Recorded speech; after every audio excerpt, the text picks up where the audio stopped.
श्री अम्बा पञ्चरत्नस्तोत्रम् अम्बा संवरवैरितात भगनी श्रीचन्द्रबिम्बानना बिम्बोष्ठे स्मितभासिनी शुभकरी कादम्बवाट्याश्रिता हिङ्काराक्षरमन्त्रमध्यसुभगा श्रोणी नितम्बाङ्किता मामम्बापुरवासिनी भगवती हेरम्बमातावतु कल्याणी कमनीयसुन्दरवपु कात्यायनी कालिका काला श्यामलमेचकद्युतिमती कादित्रिपञ्चाक्षरी कामाक्षी करुणानिधि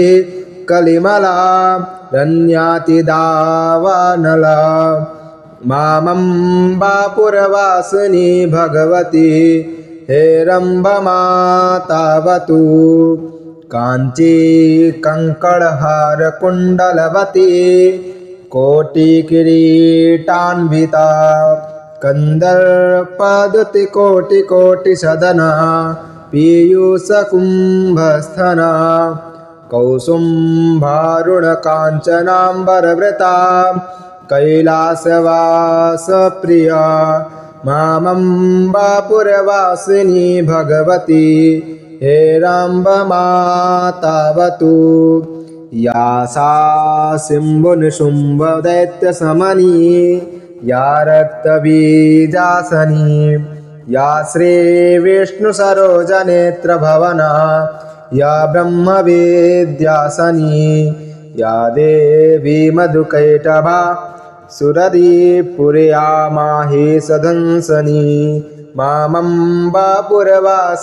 भगवती हेरम्बमातावतु श्रीवेद्यापरदेवतादिजननी दुर्गा जया चण्डिका बाला श्रीत्रिपुरेश्वरी शिवसती श्रीराजराजेश्वरी श्रीराज्ञी शिवदूतिका श्रुतिनुता श्रृङ्गारचूडामणि मामम्बापुरवासिनी भगवती हेरम्बमातावतु अम्बा पञ्चकमद्भुतं पठति चेद्यो वा प्रभाते निशम्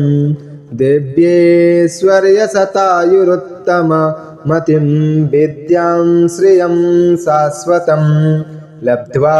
भूमितले स्वधर्मनिरतां श्रीसुन्दरीं भामिनीम् अन्ते स्वर्गफलं लभेत् स विबुधैः संस्तूयमानो नरः इति श्री अम्बा पञ्चरत्नस्तोत्रं सम्पूर्णम्।